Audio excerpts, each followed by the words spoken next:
Seated.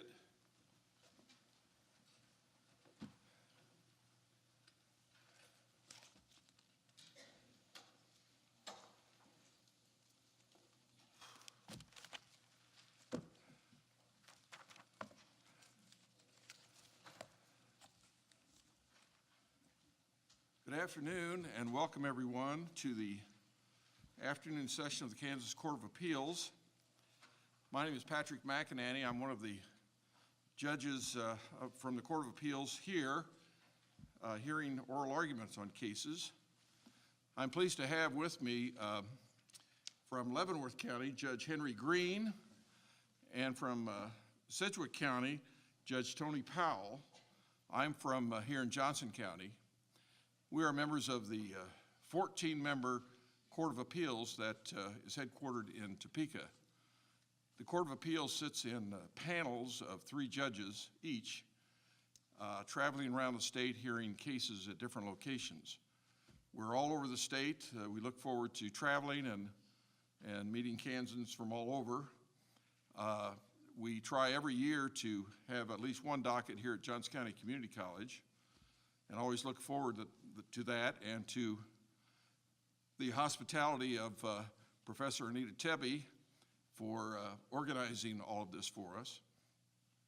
And as a Johnson Countyite myself, it gives me a chance to show off and brag about the Johnson County Community College.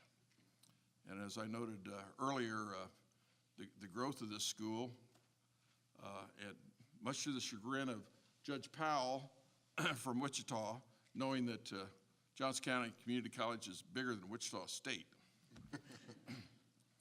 Although its basketball team isn't quite as good. Well, we won't go there. The cases that we have set on our calendar this afternoon are set for argument of 15 minutes aside. When I call the case, I would appreciate it if the parties would announce their appearances. We have read your briefs. We have a pretty good handle on the facts. But for the sake of the members of the audience who may not be familiar with all the facts, we wouldn't be opposed to your spending a little time describing the background of your case. The purpose of oral argument is to aid the court in deciding cases, so while you have 15 minutes, if you need more time because of questions we ask, and I tend to be fairly liberal about keeping track of the time for you. If you're the appellant and you want some rebuttal time, please let me know and I'll try to keep track of that for you also. So our first case this afternoon is 109753, State of Kansas versus Adrian Green. Will the parties state their appearances, please?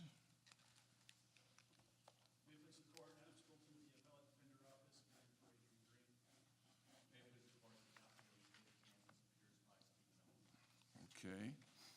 Mr. Stolte, do you desire some rebuttal time? Yes, Your Honor. 5 minutes, please. 5 minutes, all right.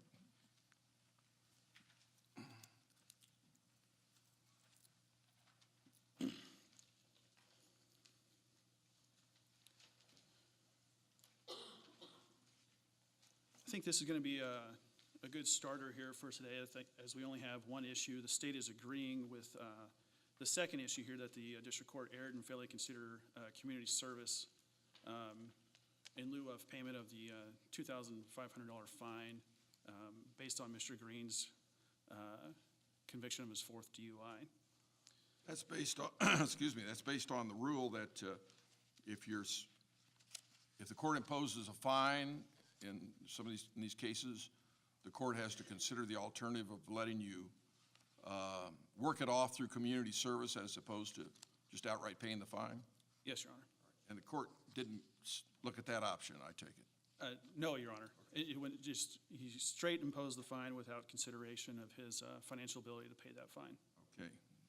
The remainder of your appeal is under the Batson case. Yes, Your Honor.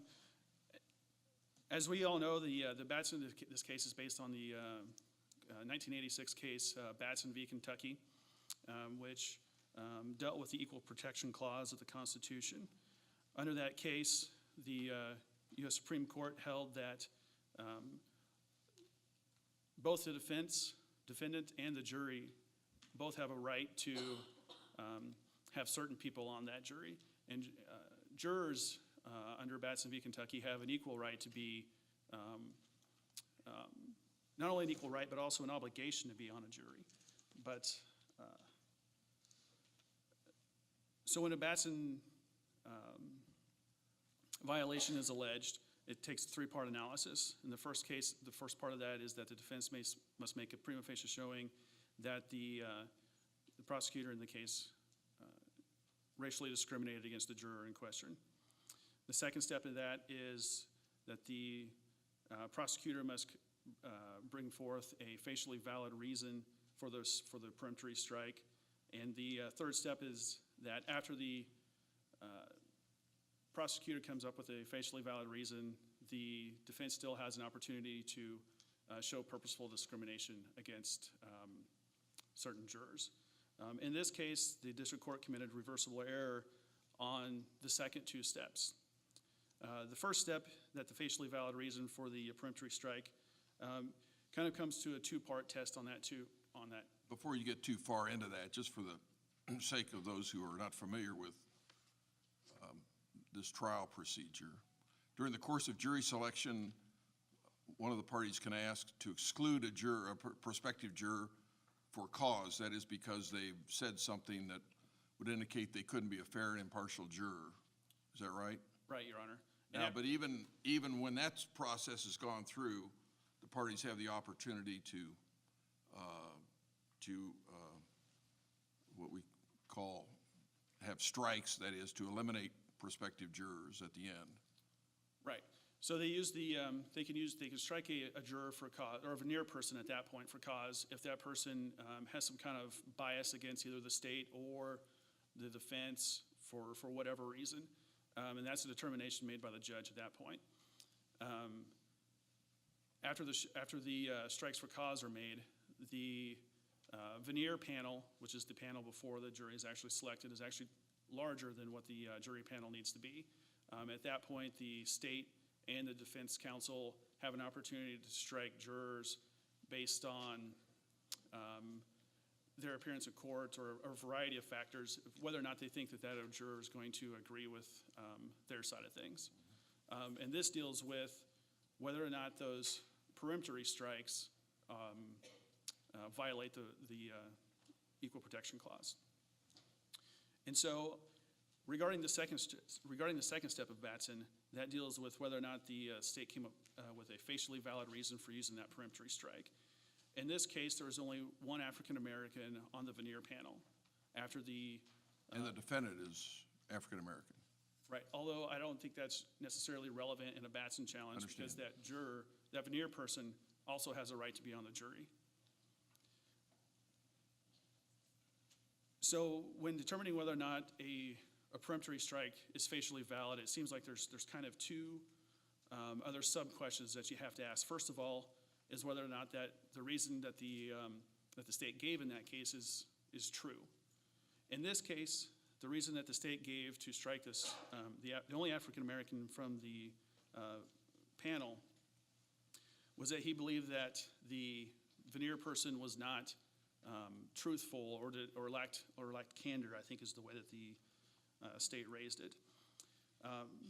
The prosecutor in this case said that defense counsel during voir dire asked whether or not any of the potential jurors had ever been accused or falsely accused of a crime, when in fact that's not what happened. What happened here was that the defense counsel asked, has anyone here been falsely accused not of a crime? And that's the key difference here, or just doing something you didn't do. So based on that, the state's reason for their peremptory challenge in this case is not facially valid. In their brief, because the state misapprehended what the question was? Yes, Your Honor.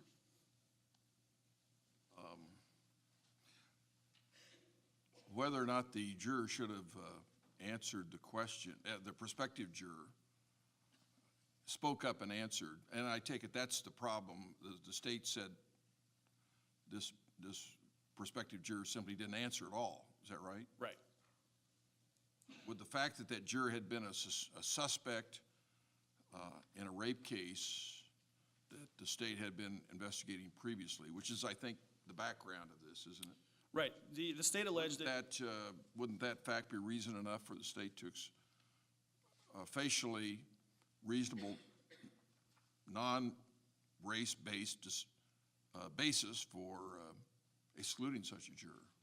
It would have been, but that's not what the state relied on. And in fact, prior to this question, during voir dire, the state had ample opportunity to ask people, or ask the veneer persons, whether or not they'd have been accused of a crime, whether or not they'd been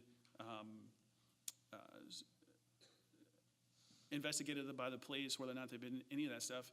And in this case here, what happened was— Did he respond to that? No, because the prosecutor in this case limited his questions about prior criminal activity just as or prior bad activity, I guess, just as the defense counsel did.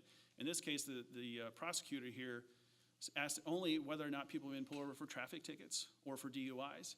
He could have asked, and in fact, he spoke directly with Mr. Johnson about prior criminal activity of Mr. Johnson's the veneer person in question here, about the prior criminal activity of Mr. Johnson's brother. But the state didn't rely on any of that stuff. The state relied on their reason for the facially valid reasoning here was that he basically lied through omission, basically. But he didn't. So because he didn't lie, and that's the issue that the state relied on, Batson fails, or Batson applies here because they violated that juror's equal protection right to be on that jury, as well as our defendant's rights here. Now, the state, in their brief, argue it a little bit differently. They are not arguing that he had a lack of candor so much as they're arguing that prior criminal activity is a race-neutral reason, which it is. We agree with that. They're also arguing that lacking in candor is a race-neutral reason for a facially valid strike, and it is. We agree with that too. But the problem here is that, first, he didn't lack candor because that's not what the question was asked. He appropriately did not respond to that question because the defense attorney in this case specifically excluded investigations for crimes or accusations of crimes. And secondly, when the state in this case switches it to whether or not prior criminal activity is a race-neutral reason, that it's kind of a red herring because that's not the issue here. The issue here is whether or not he lacked candor, and he did not.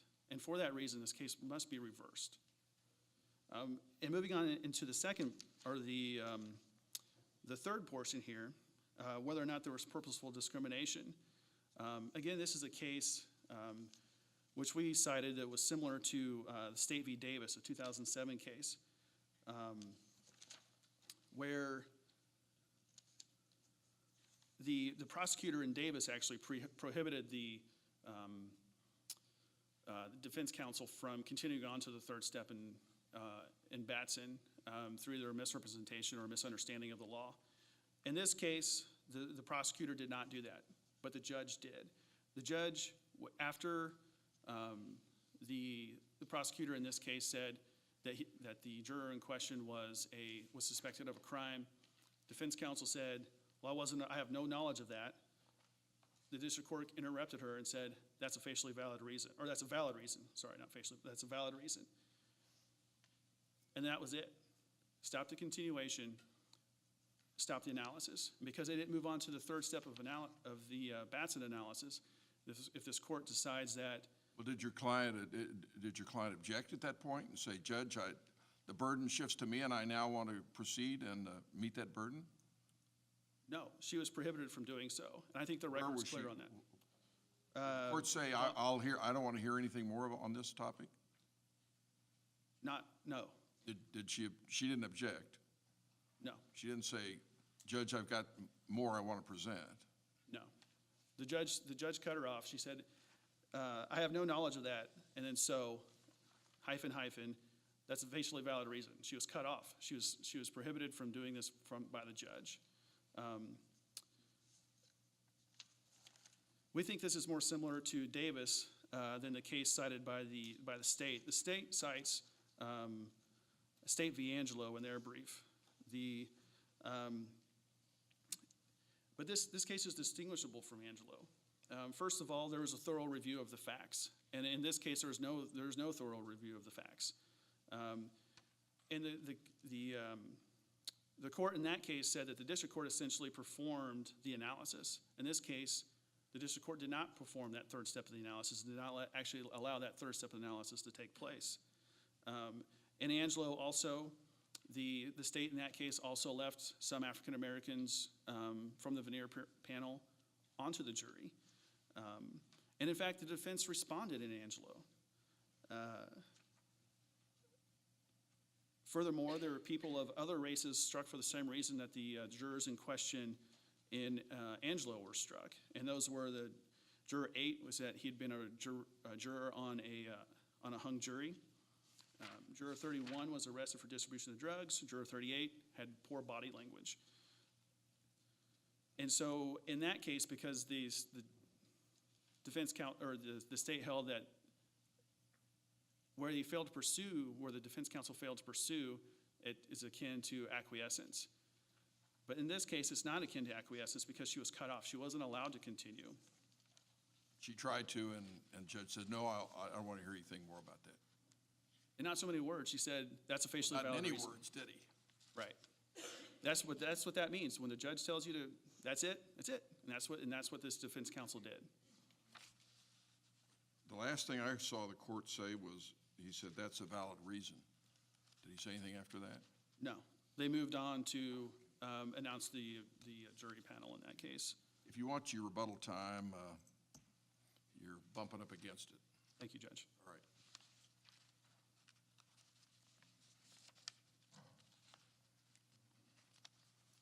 Mr. Obermeyer. May it please the court, the state appears by Stephen Obermeyer. I think this is one of the first e-briefs or electronic briefs that I wrote in this case. I'm kind of amused to see we all have paper after the I won't admit anything. after the e-brief process. This was a felony DUI case where the defendant was charged with being over .08. The breath BAC he had was .098 grams of alcohol. It was a short trial, and maybe this background might explain the shortness of a record and whether or not the 3 steps from the Batson case were met, and whether or not Judge Bennett's response was effectively cutting off experienced defense counsel, or whether defense counsel did not know that and had nothing else to say. And the reason I briefed that an attorney can strike a prospective juror for not being truthful and for having a criminal having been investigated for a crime was that apparently there was a misperception by the prosecutor as to what defense counsel asked during jury selection. Defense counsel's point was that it's hard to prove a negative, and was asking jurors, has anyone ever been falsely accused, not of a crime, just of doing something you didn't do? Anybody here? How did you prove yourself innocent when you were falsely accused? Based on that, toward the end of voir dire, the defense counsel made a challenge to striking the juror, which is the first step of Batson. And so the parties approached the bench, and the second step was the prosecutor's explanation, the second step of Batson. And the prosecutor said, the juror stricken, was asked, have you ever been accused or falsely accused of a crime? Last July, this individual was suspected of attempted rape. It was investigated by our office, and that was the explained reason. Now, defense counsel's response wasn't, I don't believe that, or prove it, or anything else. Her response was, I have no knowledge of that. Not that that wasn't the question I asked or anything like that. That's the time to correct this misperception by the prosecutor. And But you think, do you think that was fair as far as that? The defense counsel, when something was mentioned by the state and saying this person was investigated, that was something that really didn't happen during voir dire. Many times what happens during voir dire is the state brings up something and says, and then the trial court saying, yes, I do remember this particular juror saying this. But here you had the state mentioning something that the defense counsel wasn't aware of.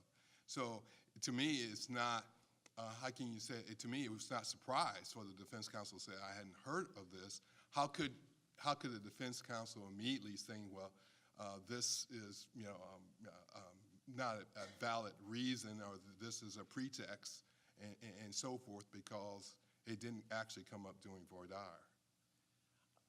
I agree that most cases involve something that the court witnessed the prospective juror doing here. During the voir dire? During the voir dire. Behavior or something of this nature. Correct. Maybe don't want to really communicate with the state, reluctant, and something of this nature, where it can be pointed out what happened. Right, body language. Body language, exactly. So I guess the best practice for the prosecutor might have been to say, hey, prospective juror so-and-so, when it gets to that point, I'm going to strike him if that happens. I mean, I guess that's what happened. I guess we're arguing over whether the case should be remanded for a Batson hearing or not, and if it is, so do we bring in the lady who made the police report, or the prospective juror, and have him deny what happened?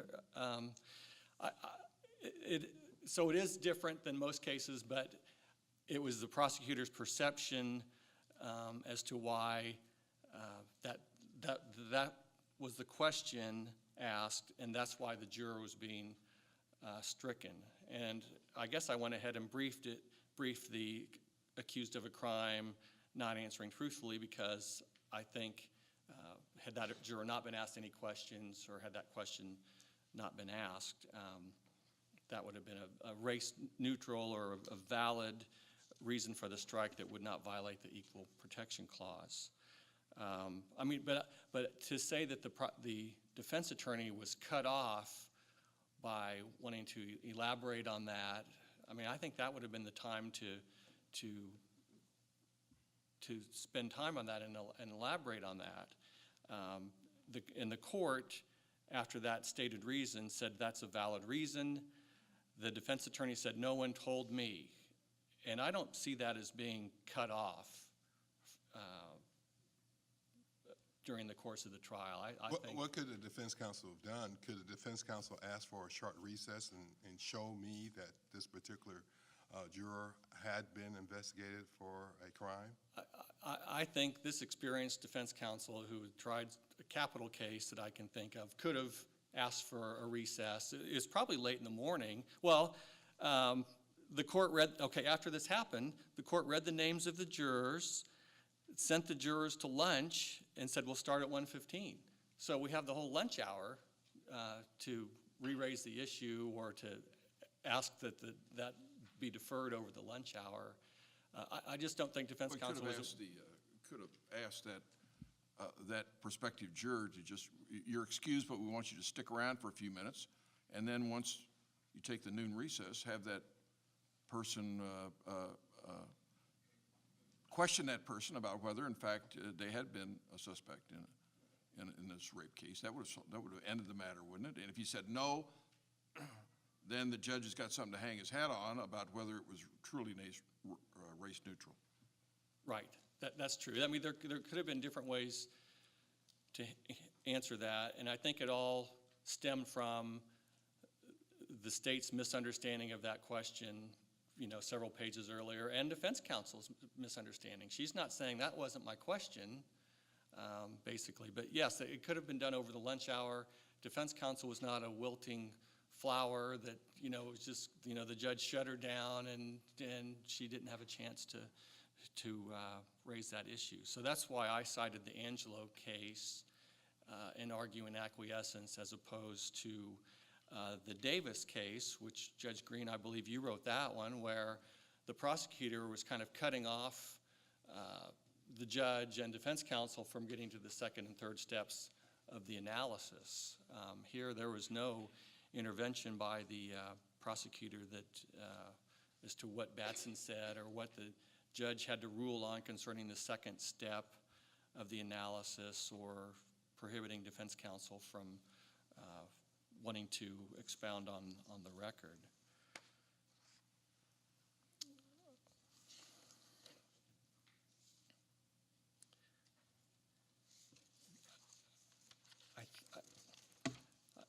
I guess I want to say that the point of Batson, the takeaway from Batson, is that it has to be a neutral, race-neutral reason to strike a prospective juror. In the prosecutor's mind, it was stricken for the attempted rape allegation and not anything to do with being a certain race or a female or whatever the other classes are under the Equal Protection Clause. I think our students here would may be sad to hear that age is not a factor, that you could strike somebody because they're young, and that doesn't violate Batson. But the way it was handled in this case, although the record's short, all three steps of the Batson analysis were addressed, and that the Angelo case should apply. And so I would ask you to affirm the defendant's conviction portion. As mentioned earlier, I did concede that the case should be remanded on the DUI fine, and if the defendant would rather work 500 hours than pay $2,500 in fines, I think that comes out, what does that come out to, students? About $5 an hour. He can do that. But so I'm conceding that, but I'd ask you to affirm the first issue. Thank you. Mr. Soldi, you have your 5 minutes. A very smart judge told me one time to waive rebuttal if you don't have anything else to say. So I'm going to take your advice, Judge, and waive. That won't get you anything.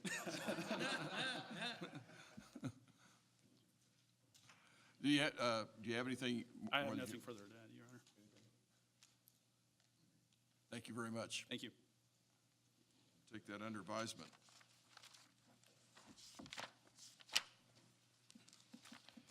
Our next case is number 108954, State of Kansas versus Gregory Andrews.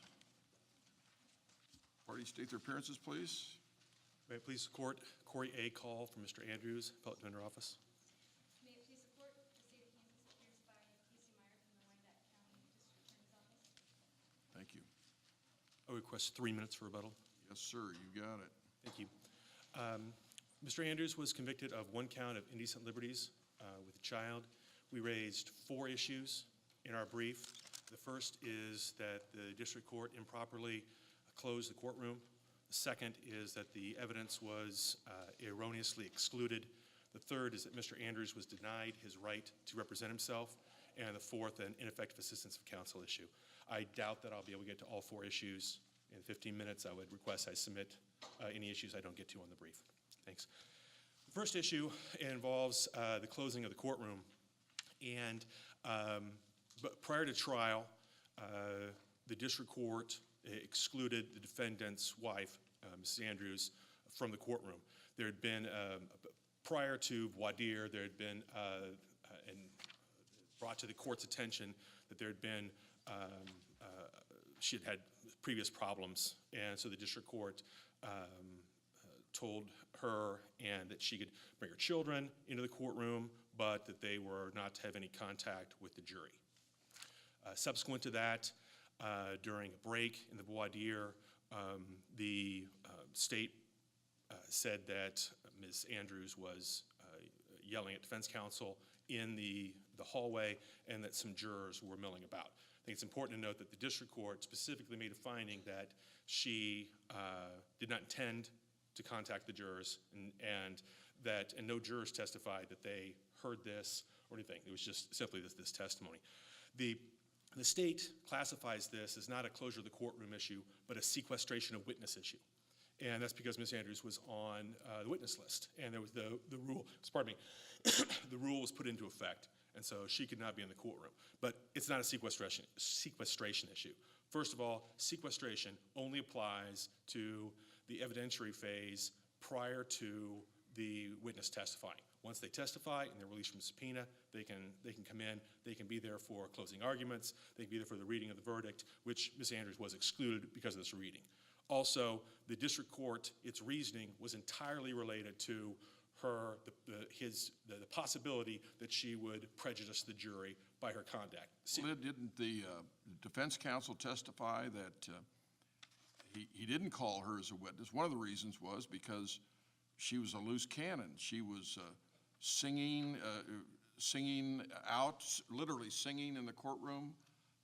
When he would meet with her in the office, she would break into song. He couldn't control her. He had no idea what was going to happen if he put her on the stand. Well, and that would lead to the idea that once the defense made the decision not to put her on the stand, then the sequestration rule is irrelevant. And so, the purpose of the sequestration rule is so that their testimony isn't tainted by hearing the other, and that wasn't the issue at all here. So this isn't a sequestration problem. That doesn't end the discussion. No, it doesn't. I understand it might if you thought it was. So I want to make sure that we're on the same page. This is a closure. And there are two types of closure courtrooms. There is a complete closure courtroom where the district court expels everybody from the courtroom. And there's a partial closure, which is what we have here, because the only person excluded from the courtroom was Ms. Andrews. And under Waller v. Georgia, there's a 4-part test.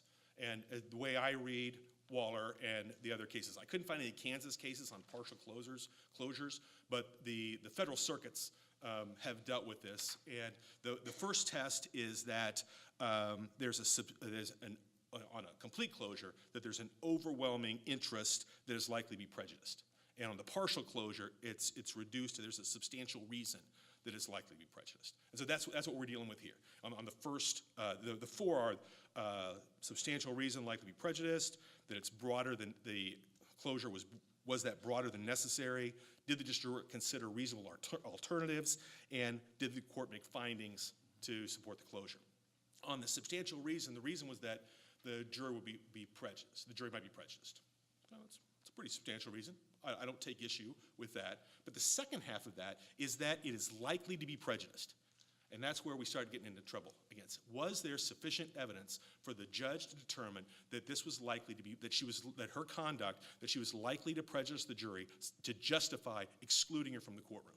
And she had, there was, prior to the incident in the hallway, there's nothing in the record to support any contact with the jury, any jury tampering, any jury prejudice, anything like that. There was allegations of disturbances in the parking lot, that she would stand outside the court. There's a lot of allegations there regarding her reputation. Although the judge wasn't specific in his findings is what he accepted and what he didn't. There was certainly no testimony other than the statements of counsel about those. But they didn't have to do with jurors. We have two different judges, Judge Burdett and Judge McNally, both admonishing her to behave herself in the courtroom. Don't shout out, don't sing, don't interrupt, don't yell in the hall at people in the presence of jurors. And she ignored those. Doesn't the judge have an overriding need to maintain control in the courtroom? I would agree with the second part, but I disagree with your factual premise there. Because the question is, in my opinion, if you're going to expel somebody from the courtroom, what is their behavior in the courtroom, unless they're out in the hallway tampering with jurors, something like that? What was her behavior in the courtroom? And the judge had told her, no singing in the courtroom. And from the time of that admonishment on, there's nothing in the record to indicate not only singing, disturbance, outburst, nothing. As far as I can tell, her behavior in the courtroom was exemplary after that, which is what we're talking about here. Can he expel her from the courtroom? So then afterwards, what you have is in the hallway, you have the state says that there was an argument, which she was talking loudly, and that jurors overheard her. And there were jurors in the hallway. The judge specifically found that she was told no contact with jurors. That's what she was told. And the judge specifically found she didn't intend to contact the jurors. She was trying to talk to the attorney. Things got a little heated. Basically, she was not cognizant of her surroundings, I would think. But weren't there jurors around when she did this? Yes, there were jurors around. But we don't have on the record is anything from the jurors that they heard it. We have statements from the prosecutor, which there was nothing contrary, and I don't have any reason to doubt that they were in the hallway. But the question is, I think, if the question was she likely to prejudice the jury in the future, then I think her intent is key. Or to decide, is this going to happen again? And also, has she been able to follow the directions of the court in the past? And clearly she had. Let me ask you this, and I mean I have the record straight, but after she was excluded, didn't she contact a juror about her children and tell her that she was outside? Right. And didn't that get back to the court, and didn't they have to replace that juror? That is correct. That is correct. But I don't think that, was that the end of your question? Yes. Okay. I don't think that events that take place after the question have a bearing on what the judge, we have to look at the facts that the judge had at the time that he made the decision to exclude her from the courtroom. And obviously that hadn't happened yet because that happened after he was excluded. I think you can look at Waller v. Georgia, again, the big case. I may be saying Waller a lot because I like Waller. Waller, they said, or I guess it was Cox, state Supreme Court case Cox, which said that we don't remand now for the district court to make findings. If the district court didn't make proper findings, we don't remand now. And so I think that we can take away from that is that what we need to look at are the facts that the judge had at his disposal when he made the decision to expel her from the courthouse. So then we have, did the judge consider reasonable alternatives? And I think in this case, because Ms. Andrews had followed the court's admonitions in the past, I think it would be reasonable at that point, rather than taking the drastic final step of expelling her from the courthouse, that what the court should have done is admonished her, no outbursts in the hall, no arguments. If you need to talk to your attorney, that's because there's jurors everywhere. Judges make those kind of comments about attorneys to jurors, that don't be alarmed if they don't talk to you. I think it's reasonable to believe that she would have followed that admonition because she had followed the previous admonitions. The final factor. I'm confused. Maybe you need to straighten me out on this. Yeah. I thought Judge Burdett had a problem earlier with her singing in the courtroom and singing loudly in the hallway, and the deputies had escorted her out of the courthouse, and so she sat out in her parked car screaming.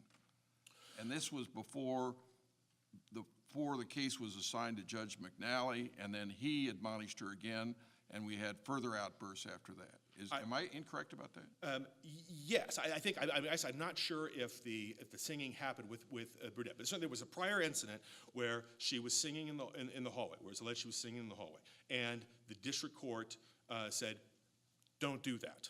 And there was, events occurred to stop the immediate event, but it said, admonished her, "Do not do that again," and she did not do that again Until Judge McNally took over, then she did it again. No, there's, I think what he told is, with this specific admonition, there were two, as I understand it.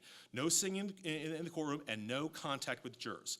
That's what she was doing. And there was no singing. What she did was, she argued with the defense counsel in a manner when jurors were around, which is an entirely different type of conduct than the singing or screaming or acting in an inappropriate manner. It was a conduct with the attorney. To me, she followed the admonition. Once she was told, "Don't do this," she didn't do that, except inadvertently by shouting. The final factor is, did the court make adequate findings to support the closure? And as the state points out, the judge didn't say, "I find," and I'm not sure that that's a deal breaker that he has to specifically make it. It's difficult to cull through the conversation and try and determine what factors the judge actually relied on. But I think in my brief I had 3 factors, and I'd like to add another one that I think I found just to be I don't think I put in there that Ms. Andrews had previously been warned not to contact jurors, and I think that's a factor that the judge had found and that he would have relied on. And and I guess it goes back to sort of the, on the first issue, is it likely to happen? Because those are the issues. And the court said, the Supreme Court has said that we don't remand the judge to make findings now. He has to make those findings, and it's based upon what he finds at that time. And- Got about a minute before you get to your rebuttal time. Okay, I don't think that's time to get into any of the other issues. Does the court have any questions? We'd like you to, again, I think just in closing, focus on the idea of that Ms. Andrews followed the admonitions of the court. And there was not enough, closing the courtroom is a draconian remedy, especially for a family member, a wife who's there for support during the closing arguments, during the verdict. It's a remedy of last resort. And the judge had other options that he could have done, especially given the fact that she had complied with and obeyed the previous admonitions. Thank you. Thank you. Oh, sorry, there's no harmless error analysis. It's. I'm sorry, what? There's no harmless error analysis. It's, if he closed it wrongly, then it's remanded for a new trial. Counsel.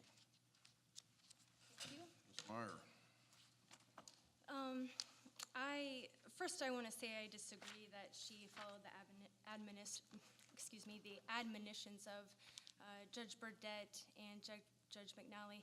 But before I get to that, I want to discuss how I frame the issue.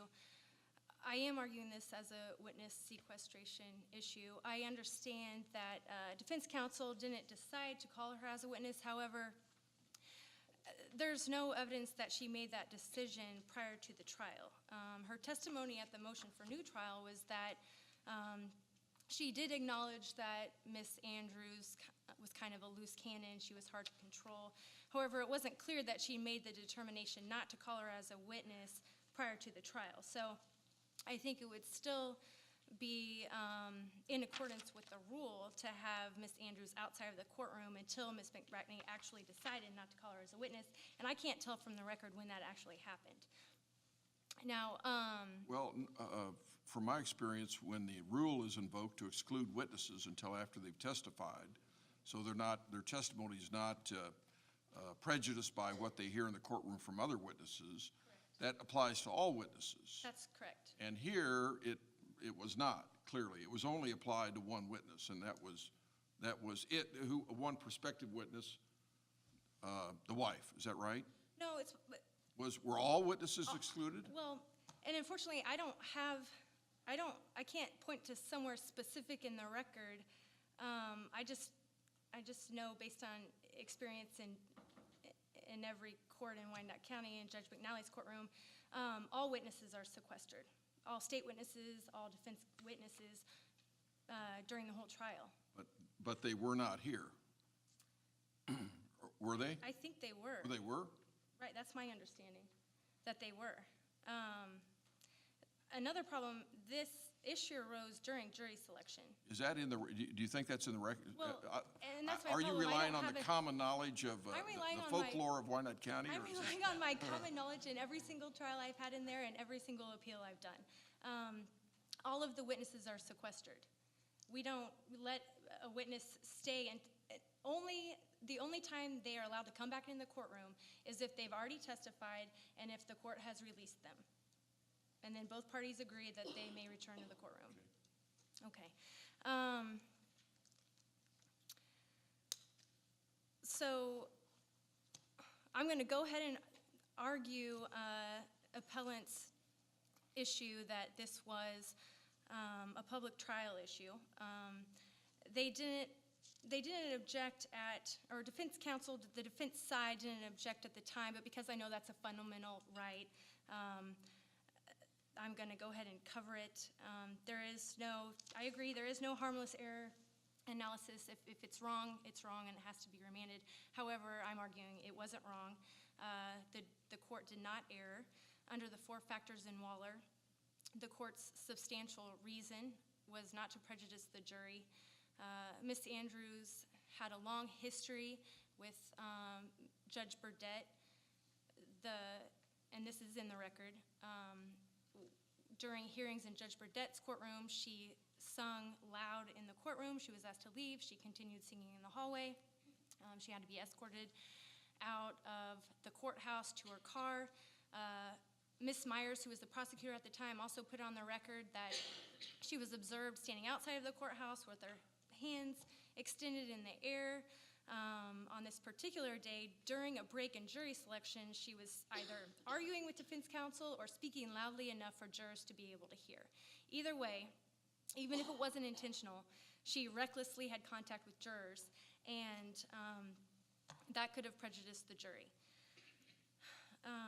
So regarding the first factor, the party seeking to close the hearing must advance. Did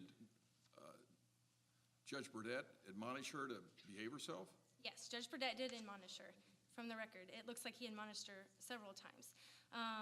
It appears that, based on Judge Burdett's experience with the parties in the case, he ended up recusing himself, and then it went to Judge McNally. Judge McNally, because he understood the history that this case had with Judge Burdett, he went ahead and proactively admonished Ms. Andrews about, I've heard that you sing in the courtroom.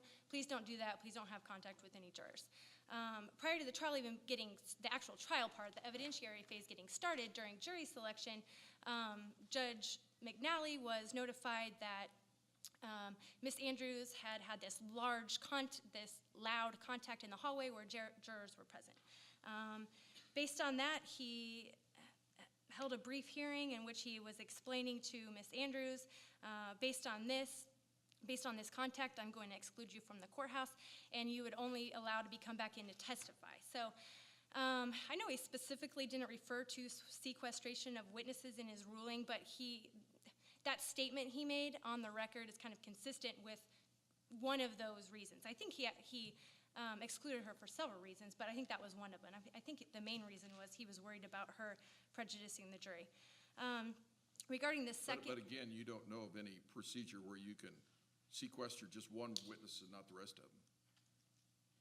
I don't know of any procedure where you should do that. Right. Okay. Regarding the second issue, the closure is no broader than necessary. Judge McNally adhered to that, and he only excluded Ms. Andrews. He did not exclude the defendant's children. He allowed them to stay in the courtroom. If there were other family members, he would allow them to stay in the courtroom. She was excluded from the courthouse, and her alone.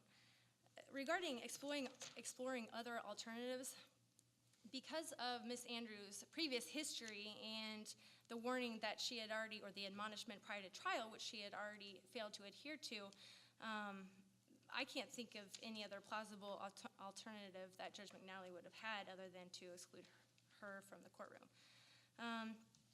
The fourth factor regarding findings adequate to support the closure, appellate counsel did note, which I noted in my brief, I don't see in the record where Judge McNally clearly stated, I find that.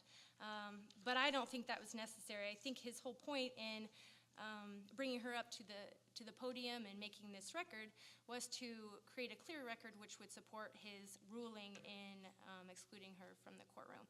Also, just as a kind of aside, because this was a limited closure, I don't think it would have to fall under the overriding interest test, but rather the substantial reason rather than a compelling reason. But I don't know what difference that would make under these facts. But since counsel didn't go through any of the other issues, I will just stand on the points I made in my brief unless you have any other questions for me. Court to exclude evidence of the victim's claimed past sexual conduct under the rape shield law. That's correct. That prohibits evidence of the victim's previous sexual conduct unless the evidence is relevant and otherwise admissible. That's correct. There are exceptions. One is to show consent. Is that right? That is correct. Isn't that what the defendant was arguing, that this was consensual and she had invited this conduct, and so would it not have been admissible as consent? Well, the original attorney, Mr. Leisman, he argued that he wanted to present the evidence to show that she initiated contact and to undermine her credibility. I assume when he said she initiated the contact, I think he was trying to show that if she is initiating it, then she consented to it. Okay. Appellant didn't argue that in his brief. He was arguing the moral, to show the moral, undermine the morals of a reasonable person. So do you want me to address the original defense attorney's argument and why the court excluded that and why that was proper, or do you want me to address? Well, why don't you, the one that was presented to the court, the claim is that the trial court erred Okay, in its ruling, but apparently based on a matter that was never presented to the trial court, the That- current theory, so. right, that is I'm sure correct. I'll hear about that from Mr. Call, but Okay. why don't you address the one that was addressed at the trial court? Okay, so I think part of this problem was the trial court said that rape shield would apply. I think there's case law, and I can't think of off the top of my head specifically what case law, but that just because I have 4 or 5 previous partners doesn't mean I consent to this specific partner. So I think that's the whole reason rape shield exists. And I don't think that they were able to show that this specific statement that the defendant claimed the victim made was relevant to prove that she consented to the act. And so I don't think it was material, and I don't think it was relevant, and I don't think the court abused its discretion in not allowing that testimony in. I also, because the appellant counsel phrased or argued this issue a little differently in his brief, I don't know that it was probably properly preserved for appeal, because the first defense counsel didn't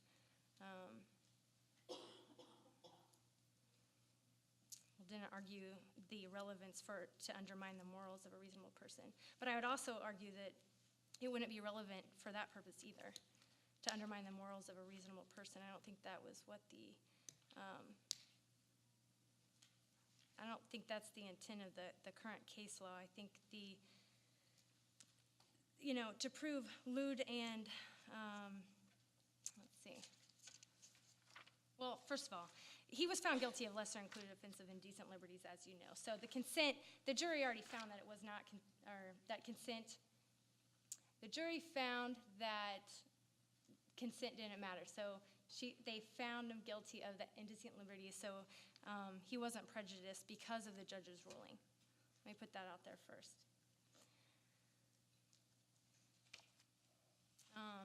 But I want to go back to this undermining the morals of a reasonable person. And I didn't brief State v. Locktaw, but I feel like that's where appellate counsel was going with that. That was the case where the younger children were touched by Mr. Taw, and then they analyzed it. It can't be the intent of the defendant. It has to be a reasonable person believing that it would undermine the morals. So just because this victim would have had, if she did have 4 or 5 previous sexual partners, it still wouldn't have been relevant to show that it undermined her morals. It would have to be a reasonable person feeling that the contact was an undermining of her morals.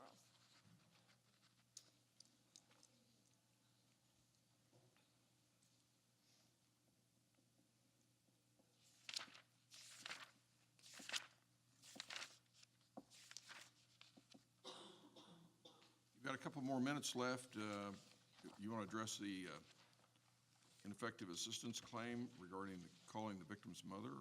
Sure. As you know, we would have to prove that her performance was deficient, and that if she was deficient, that it prejudiced the defendant. I'm arguing that her performance was not deficient. First of all, Ms. McBratney clearly made a mistake in believing that the court had already ruled on the previous hearing where defense counsel brought up, from the record, it looks like Ms. McBratney believed that the court had already excluded the testimony. That's not what happened. But either way, she testified at the motion for new trial that Angela Pearson, which was the victim's mother, was not present during the offense. She didn't believe that her testimony would be helpful to the defendant. And I want to note that she believed she had talked to Ms. Pearson, but she didn't have any notes to show that. So I'm not going to say that she never talked to Ms. Pearson. We just don't have anything in the record that proves she actually followed up and talked to Ms. Pearson. Also, given the fact that Ms. Pearson was the person that Ms. Andrews was talking to defense counsel about in the hallway, about Ms. Pearson being scared of her, I think that plays into the fact that Ms. Pearson may not have been a very good witness or a very helpful witness to the defendant if Ms. Andrews is saying that Ms. Pearson is scared of her. Also, it's not clear from the record if the first defense counsel actually spoke with Ms. Pearson or if he was just repeating what the defendant had told him that Ms. Pearson could have possibly said. If Ms. Pearson actually said that she believed her daughter was a liar, it would really be, we'd have to really clarify exactly what was going on. If Ms. Pearson simply believed her daughter was a liar, that would not have been relevant because obviously you can't have a witness comment on the credibility of another witness. It could be different, however, if Ms. Pearson had evidence where maybe her daughter said, I lied about this, but there's nothing in the record that shows that Ms. Pearson was ever going to be available as a witness. And I'd also like to note that in the motion for new trial, the defense side never called her as a witness to show what she could have testified to or that her testimony would have been relevant. Therefore, there's no way to show that that was going to be relevant based on Ms. McBratney's perception and what she knew about the case. Her testimony was not going to be relevant. And so therefore, I don't think that this trial would have resulted in a different outcome. I don't think the defendant was prejudiced. His statement to law enforcement was that he touched the victim's breasts and butt, and that was consistent with what the jury found him guilty for. So I don't think he was prejudiced based on that decision. I think you're out of time. Thank you. Thank you, counsel. Any questions? Rebuttal? Quickly on the first issue, it seems that the state is relying very heavily on Ms. Andrews' prior history. And I would note that the judge's ruling was designed to prevent jury prejudice. And as I listened to that history, I didn't hear any mention of any contact with jurors, prejudicing the juror, attempting to contact the jurors, anything related to juries at all. And so I think that history is of minimal importance. I mean, to the extent she would have been disregarding previous admonitions, then sure it's relevant. But the fact that she is doing what the court considers odd things are completely irrelevant to whether or not the jury, the district court reasonably believes she's going to tamper with the jury. Going to the second issue, Square has any questions, on the presenting of issue, the state says that this wasn't raised below. And I say it was raised below. The defense filed a rape shield motion. We're going to file this motion, which will be covered by rape shield. State said, we want this particular thing stricken, this statement, fourth or fifth, stricken. The defense said that this is relevant, and then gave reasons why it was relevant.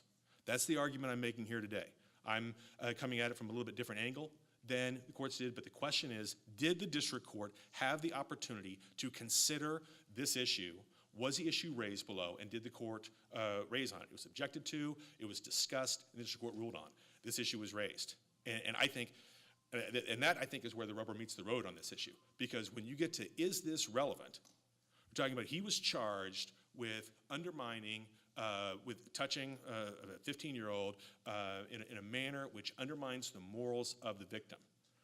The state then can't come back later and prohibit the defendant from presenting testimony about what the morals of that victim are. Did it undermine her morals that he touched her buttocks and breast? Well, if she has previously had sexual encounters with 3 or 4 men, a reasonable juror might say that there's a reasonable doubt about whether or not her morals were undermined. And that's what we're talking about here. And is it relevant? Do you have any authority for that? There are certain stated exceptions under the rape shield law for identity of the rapist, consent, whether it's actual intercourse. Sure. Is there some? Does this fit in the rubric of some stated exception? I think those are a non-exclusive list, and I would go back to the statute, which says it's excluded unless it's relevant. I have never found any separate definition of relevance other than the statute, which does it have a tendency to prove or disprove a material fact at issue. And so this is. But wouldn't KSA 60-44 7A, 44-7A make it inadmissible, because that statute deals with evidence would be inadmissible when the admission of the evidence deals with specific conduct. I read it to you. Under KSA 60-447A, the evidence in this case would be inadmissible. It prevents admission of evidence of specific conduct other than evidence of a crime to show a pertinent trait of a person's character. So what that statute deals with is saying that when you're taking on somebody's moral character, you can't do it by specific conduct, alleging specific conduct, like that person has had prior sexual intercourse with 4 or 5 different people. You have to bring in someone and saying, well, do you have opinion about that person's reputation? But you can't use specific conduct evidence like you were trying to use here. Okay. I think, and so I'm going to go but there's a case, State v. Barber. And in Barber, it was sort of the same thing, that you can't use specific indent. The witness had lied, basically, on a particular case, on a previous occasion. They accused the defendant of some sort of act. And they had previously accused a defendant of falsely accused somebody else. And the defense wanted to bring that in, this false accusation. And I think they cited the same things, like you can't bring in specific instances of conduct to attack their character. And in State v. Barber, this court, and maybe the Supreme Court, but anyway, State v. Barber said that the defendant's Sixth Amendment right to confront a witness trumps a right to the statutory right that you can't attack on specific conduct. In other words, I think you're correct on that, but they did it because this person had lied. And they're saying that's the reason why we will allow it to come in to challenge that person's credibility.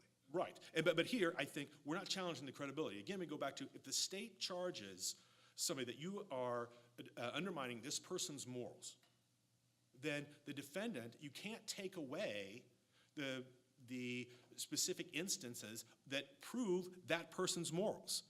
The state has, in essence, I mean, I guess in a way they've opened the door to this type of evidence. They have put at issue the victim's morals.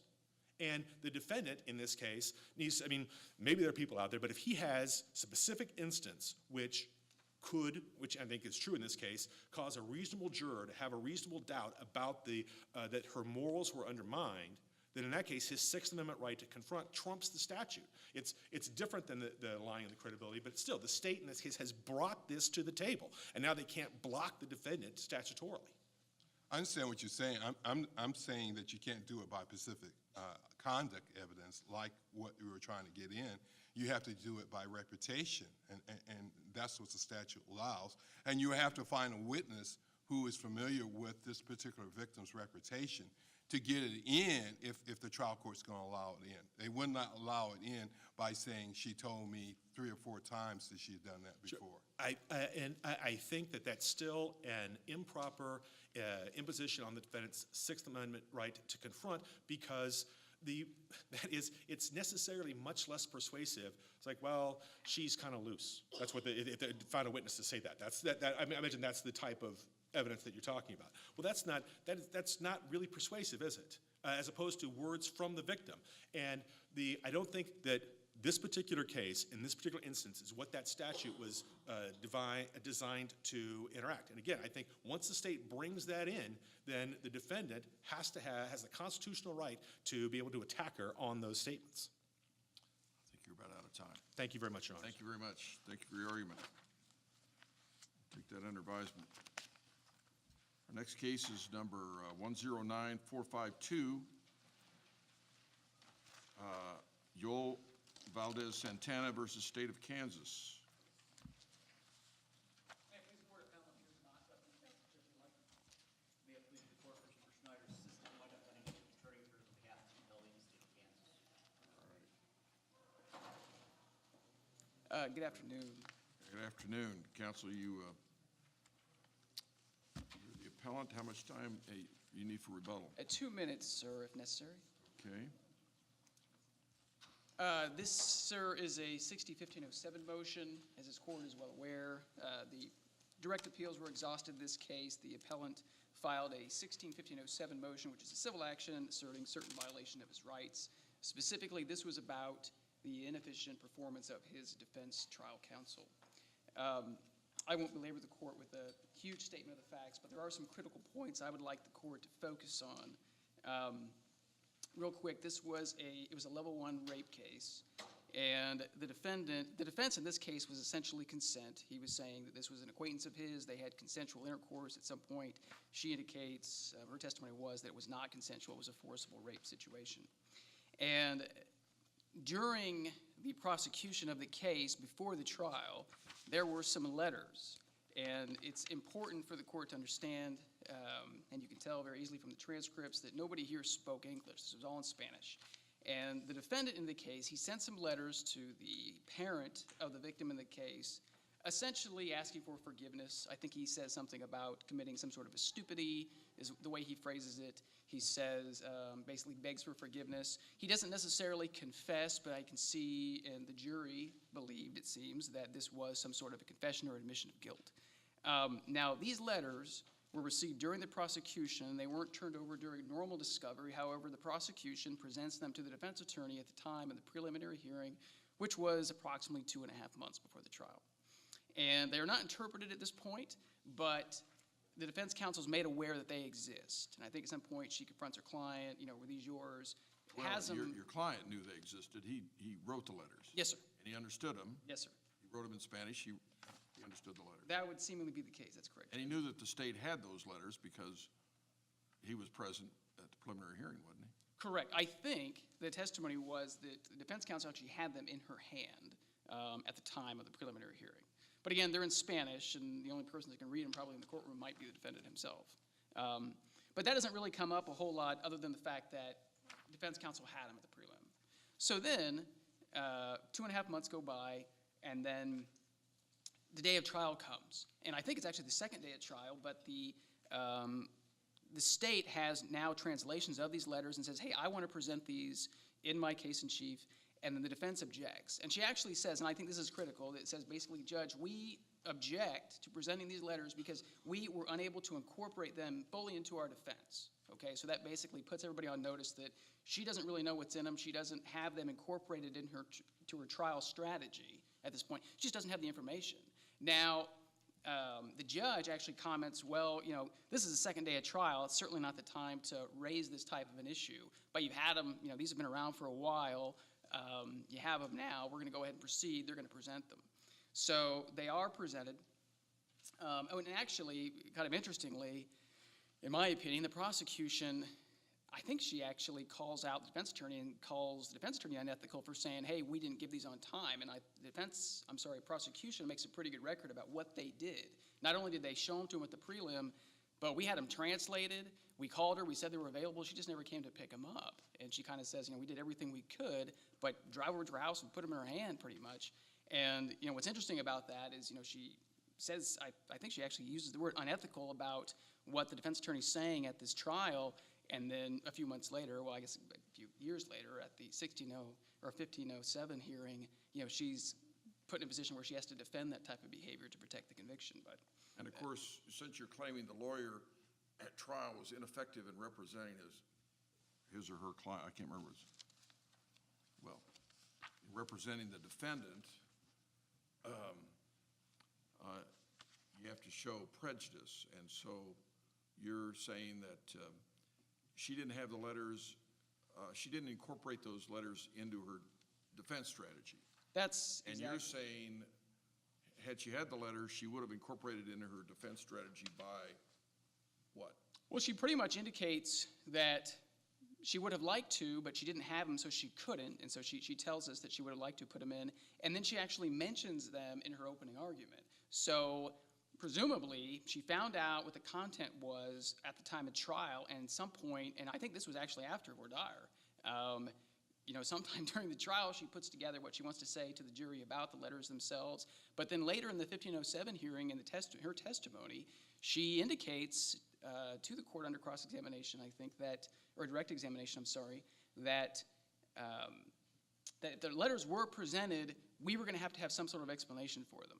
And the explanation was, in this case, would have been something more along the lines of, that was not a confession. We were apologizing because we obviously put everybody in this horrible situation. It was maybe a poor choice in judgment, but not criminal, whereas the prosecution was characterizing it, this was a complete admission of guilt to the offense. And didn't excuse me, go ahead. And didn't our court in the direct appeal found that was acceptable? Saying that she gave a good explanation and it was non-criminating. Right, but... No, I mean, that's what our court said. Yes, sir. And you want me to read it to you? No, I mean, I understand what the ruling was in that particular case, but I guess the argument in this particular case was that she had a duty to her client to investigate the discovery. I mean, it's almost like going into a murder trial and not understanding what the cause of death is. There's a critical element, and the judge at the trial in the 1507 motion at the very end of it says something to the effect of, these were really important. I remember the case well, I remember these letters, and I felt, in my opinion, and this is just the judge talking, saying, I think it came down to the jury's interpretation of these letters. So if she doesn't know what's in them, until basically the jury does, and the prosecution had them long before that, I think that there's a problem there. And it goes beyond that even.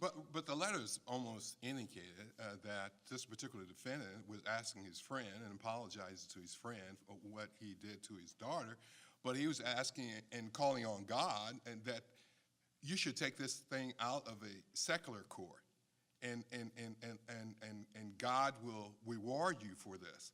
It seemed like he was talking about his conscience. Yeah, how can a defense attorney control a defendant consciousness about maybe something they done and they didn't think it was correct, but I want to apologize for it? Sure. Well, that's probably a tough question to answer, but I'll do my best. In this situation, if I was a defense attorney, and I think that probably if I had these letters, the first thing to do, ask your client about it, ask what's in them, what was in your head, what were you thinking. The defense attorney noted again in their testimony in 1507, we have to provide some sort of explanation for it. But at the testimony also by the defendant at the 1507 hearing, he says that we never talked about it to the day of trial. In fact, my attorney advised me not to take the stand at the time of trial. I think he says they only met 4 times total, 2 of those without an interpreter for some reason. And then one of those times, I think she hadn't even reviewed the discovery in the case yet, any of it. So I don't know how much was actually accomplished, but to answer your question, I think if we're going to provide an explanation to the jury, that explanation should come from the defendant. And it doesn't even seem from the evidence that's presented to the court that she knew what that explanation was. She was just going to kind of make it up as she was going along during the trial as to what she thought in her head probably the best course of action at this point, and the duty I think she had to her client was to discuss that at length. Why did you do this? Why did you say these things? What does this mean? And then the defendant can offer his explanation that it wasn't a criminal admission. It was, this is what I was thinking. This is me being apologetic for disrupting this strong relationship I had with this gentleman and his daughter. And what we have here is the defendant sent these letters without discussing it with his attorney, correct? He initiated this on his own. It seems that way from the evidence, yeah. Mr. Liker, why shouldn't we throw this out on it being untimely? It's filed more than a year after the mandate from the Supreme Court, the Court of Appeals, and there's apparently, that I recall, no argument about manifest injustice. Why shouldn't we throw it out on that ground alone? Well, Judge, and I don't know, I have a the explanation you're looking for, that wasn't an issue that was briefed. I don't think it was heard by the district court. The court didn't have any problem hearing it. I don't know at this stage. I would ask this court to presume that that's what the trial court found, because the trial court really gave no explanation as to why we heard it or why we took evidence, why it wasn't summarily dismissed at the time. I don't know. Jurisdictional question that we can raise on our own? That's a good question. I don't know. That's not something that I prepared for this morning, because it wasn't something that we had briefed. But it was something that, I do know exactly what you're talking about, and I do believe you are accurate. But I believe that the trial court chose, for whatever reason, that they were going to go ahead and allow the motion to continue and take evidence on it. And here we are, based on the decision that the trial court ended up making in the case. But you do concede that you don't have any evidence of manifest injustice, something that occurred after the Supreme Court denied the petition for review that would excuse the late filing of your petition. Judge, and I'm sorry, I'm at a little bit of a loss. I don't recall exactly why the court chose, because it seems to me, my recollection is that it did come up, and I honestly just don't recall from, this was some time ago, off the top of my head, exactly why the court chose to hear my motion, right, it's a defendant's motion, even though it was untimely. So I unfortunately don't have much of an explanation for you, other than I'll have to look it up. I'll have to go back and read the transcript again. But yeah, I guess, again, going back to the way, you kind of have to look at this at a totality of the circumstances. But in this case, I think it's pretty obvious that, well, I guess, for example, the trial counsel filed a motion for discovery, but never followed it up. The trial counsel knew these letters were in place, but never followed it up to check out the translation. So the defense counsel went into the trial without a significant portion of the evidence, which the court notes at the 1507 hearing. This was critical evidence. This was something. And she might have done the best that she could have done upon finding out the content of the letters at the trial. I'm sure she did as good a job as she could have with that very limited time reviewing it. But the point here is that she had months to prepare that. The prosecutor had months to prepare that and took advantage of that time and utilized that time to their benefit. And I'm still not clear, and had she used that time and gotten the translation, the case would have been handled differently, because she would have done what? Well, again, I would have talked to the defendant about it, got his explanation together. The defense counsel does admit that the jury probably needed to hear some sort of explanation as to why the letters existed, but she never offered any beyond what her own argument was in the case. The defendant never testified. If the defendant was prepared to testify on that particular issue, had discussed it with his trial counsel at least one time before the trial, perhaps that explanation could have been offered, that defense could have been made to the jury, but he was never given that opportunity.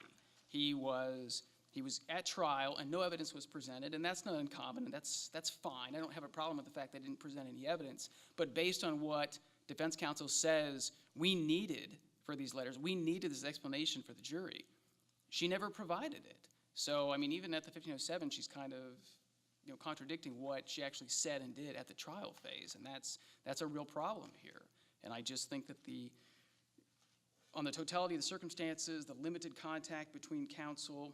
Well, on the defendant testifying, Yes, sir. the lawyer testified, and the court apparently believed, based on that testimony, that the lawyer discussed with the defendant the pros and cons of testifying and left it up to the defendant to decide whether or not to testify, because it's the defendant's decision whether or not to testify in his own case. Yes.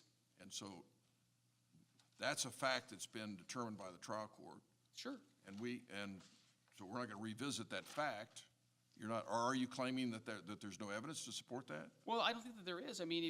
What good is it advising your client to testify or to take a plea if you don't know what the evidence is? If you don't know that they have this evidence available to them and they're going to present it and you don't understand the content of what's in these letters, how can you adequately advise your client that they should or should not testify? And if the defense counsel says at the 1507 hearing, this is an issue the jury deserved an explanation on, and doesn't offer any, she doesn't say anything about discussing this with her client,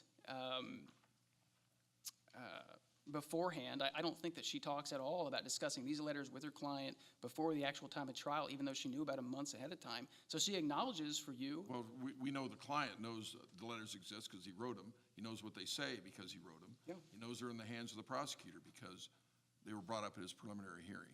Correct. I mean, it's kind of self-evident that they basically consist of a confession.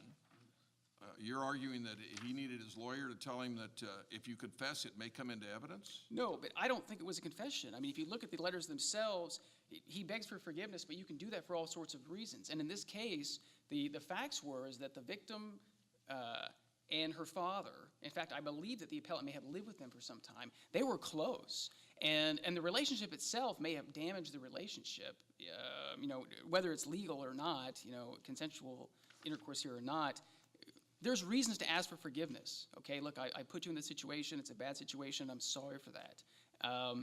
But there's no flat-out admission to the crime itself. It can certainly be characterized that way, which it was by the prosecution in the case. And, the defense counsel did their best to, go the other direction. But at the end of the day, what is a defendant supposed to do? He knows his attorney has those letters because she shows them to him at the prelim. So he has to think, yeah, she's working on it. She knows what she's doing. She's in charge of this case. She's doing strategy. Well, in fact, she wasn't. And she wasn't doing anything with it. And so what lengths does the defendant have to go to hammer his defense into his own attorney? She didn't ask for it. She showed him the stuff, so he knows that she has it. He's hoping that she's working with it and trying to figure it out.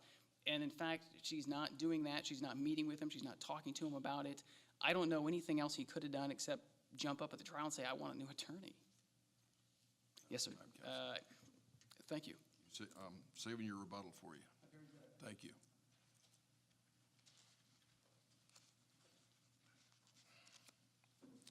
Mr. Schneider?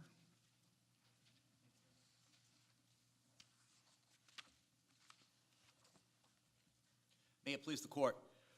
Counsel. Very, very simply, what we have is the movement in this case was convicted by a jury of one count of rape. He was sentenced to 155 months in prison. He filed this action pursuant to KSA 60-1507. And Judge McNally came before Judge McNally, who was the trial judge. Judge McNally heard evidence, set it for an evidentiary hearing, appointed counsel, heard evidence, took the matter under advisement, and denied relief. And the issue is that the movement alleges that his criminal trial counsel, Rebecca Hamilton, was ineffective in her representation of him. And this is a case where, in reviewing, or in looking at an allegation of ineffective assistance of counsel, the trial court applies Chamberlain versus State, 236 Kansas 650, which is a two-pronged test. The first prong being, did the representation, Ms. Hamilton's representation of the movement fall below an objective standard of reasonableness? And the second prong of that is that if it did, then is there a reasonable probability that but for her errors, the result of the criminal trial would have been different? And the movement talked about three things, or alleged three things, that Ms. Hamilton, his criminal trial attorney, did that made her, or didn't do that made her representation ineffective. The first is that she failed to advise him against contacting the victim or her father. Now, we know that the movement and the victim's father were friends. They had a social relationship. What happened is the movement sent letters to the victim's father asking for the father's forgiveness because the movement acted stupidly in violating the father's trust. And circumstantially, under this case, that would mean that he acted stupidly in having sex with his daughter, having sexual intercourse with the victim. And the district court found that well, first of all, Ms. Hamilton testified that, no, she didn't tell him specifically not to have contact with the victim, not to have contact with the father. She said she would never do that, but, you know, she does advise her clients to be careful about who they talk to, which I would think that most defense attorneys would do. So the movement decides, well, I'm going to write these letters. And of course, they, in the context of this case, they appear to be implied admission. I did something wrong. And the conclusion is what he did wrong was have sexual intercourse with the victim. Now, you know, the value of counsel to an accused in a criminal case was noted in Tullett versus Henderson by the United States Supreme Court. It talked about, you know, counsel can recite a whole list of defenses, can amass a large quantity of facts and inform defendant of it. But, you know, it says the principal value of counsel to the accused in a criminal prosecution often does not lie in counsel's ability to recite a large number of possible defenses in the abstract, nor in his or her ability, if time permitted, to amass a large quantum of factual data and inform the defendant of it. Counsel's concern is the faithful representation of the interest of his client, and such representation frequently involves highly practical considerations as well as specialized knowledge of the law. And given that, it wasn't unreasonable for the district court to conclude that not advising the defendant or the failure to advise the defendant not to have contact with the victim or her family was unprofessional or an error. The second thing that was alleged was whether Ms. Hamilton had access to the letters from the movement to the victim's father. She did. They were showed to her at the preliminary hearing, which was approximately 2.5 months before the trial. She knew of the existence of the letters, and she knew basically what those letters said. Her client, who wrote those letters, knew what those said because he was the author. Now, this issue is res judicata. This court addressed it in the direct appeal. And it's the same claim among the same parties, and the final judgment was rendered by a panel of this court against the movement in this case. So it's not even properly before the court. But even if it wasn't res judicata,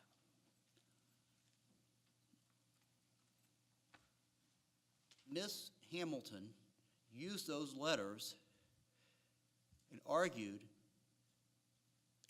she used them consistently with what the defendant even admitted when he testified at the 1507 hearing was his view that the sexual intercourse was consensual.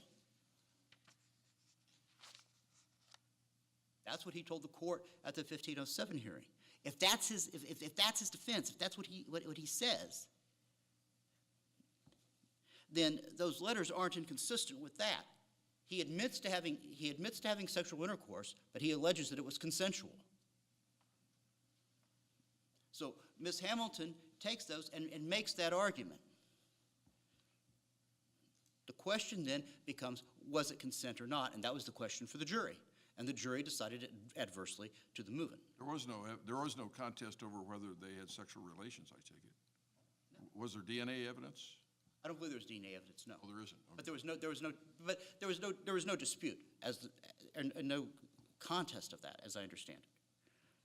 Well, can you address Judge Powell's earlier issue about why we're even considering this when the action was not brought within the 1-year limitation period? I would, and I think it was one of the first things the state argued in the district court.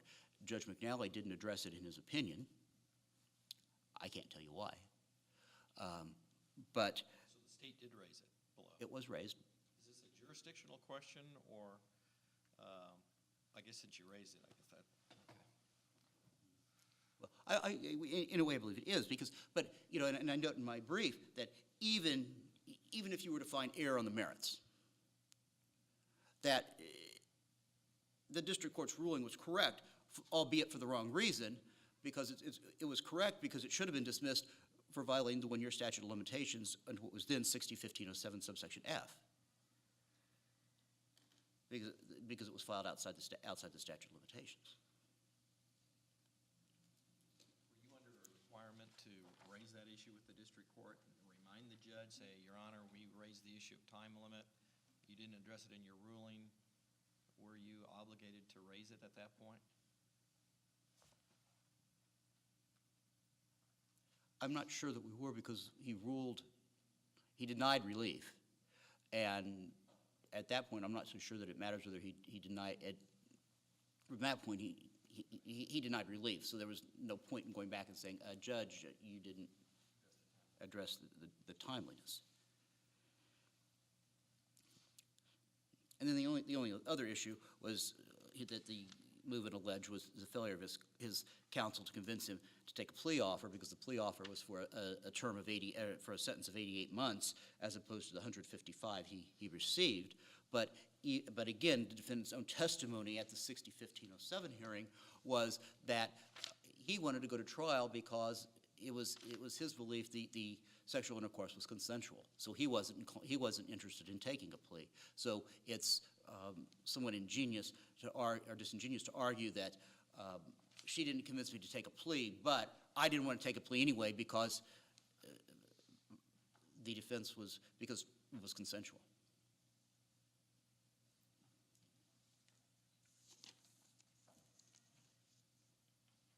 Any further questions? Any questions? No questions. Thank you, counsel. I would ask the court to affirm the decision of the district court. Rebuttal time. It's interesting that you asked about the DNA evidence, because in fact there was DNA evidence. And guess what? Defense counsel objected because they hadn't had time to properly review the evidence. And the court actually says, we're going to allow it because you had several days earlier and you chose not to review it. So it's just, even though it was consensual, and that was part of the judge ruling too, is that this is a consensual, I mean, you guys are arguing that it was consensual and not forced, not the fact that it didn't happen. It's an affirmative defense, so it doesn't really affect the ruling anyway. But I think it's interesting you talked about that and brought that up, because yeah, that's just another thing that defense counsel chose not to take a look at, even though it was available several days before trial. And she brings And it was admitted? It was admitted, Judge, over the objection of counsel. And you've determined since then that if the counsel had properly inquired about that, the DNA evidence would have been kept out as being unreliable? No, sir. No, and the only reason I bring it up is because you asked, yes. But in this case, I'm just bringing it up because it was just kind of another instance in the totality of the circumstances type of a thing where defense counsel knew that there was evidence available. This DNA evidence was available to the defense several days before trials, I think what the transcript says, and she chose not to review it. And since it was one of consent, the court said, you know, it's not really much of a problem anyway in this case, but to answer your question from earlier, there was DNA evidence in this case. And, you know, I guess to answer the second prong of the test question that the prosecution just brought up, you know, I think the judge clarifies that for us at the very end of the hearing when he characterizes this as a pretty big deal. I mean, this trial could have gone either way, he thought, and it was all based on the jury's interpretation of what these letters said. And, you know, if I can refer back to Wyandotte County folklore, you know, when you get these investigative reports, it might say, the detective might put in there, yes, we have a confession. But then DA or defense attorney takes a look at it and says, well, that's not a confession. I mean, it might be close to one, you know, but this can mean several different things. And that's what we're saying is the situation in this case. You know, this is you know, you can characterize it as a confession if you like, but the defendant had a different explanation as to what this was. This was, you know, him feeling he wanted out of jail. I think he makes that pretty clear in his letters too. I mean, he wanted a means to an end. He wanted to get out of jail. He's begging for forgiveness, forgive me for, you know, doing this, but he didn't necessarily say, you know, this was criminal what I did. This, you know, I was forcibly raping her. That's not what he says. How old was the victim? I believe that the victim was in her early 20s, I believe, Judge.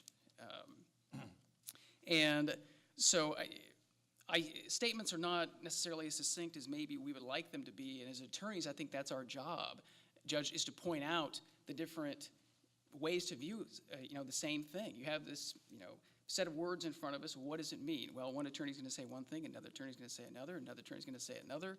In this particular case, the attorney we're talking about had a few hours to figure it out, whereas the defense in the case had months in advance, and it didn't have anything to do with strategy. It just really had everything to do with negligence as to why the attorney did not have that information to properly characterize it for her client in this case and give the jury something really to think about. So beyond that, Judge, I have nothing further. I'd stand on my brief. Thank you for your argument. Appreciate it. We'll take that matter under advisement. That concludes our cases for the afternoon. Our procedure is normally that we now adjourn and we visit among ourselves and come to a tentative decision on the cases that have been heard today. And then we write up an opinion that's always subject to being changed a little bit between the three of us, and typically get those out in about within the next 60 days. So the lawyers and their clients have a decision from us, we hope, in a timely fashion. Let's thank the judges for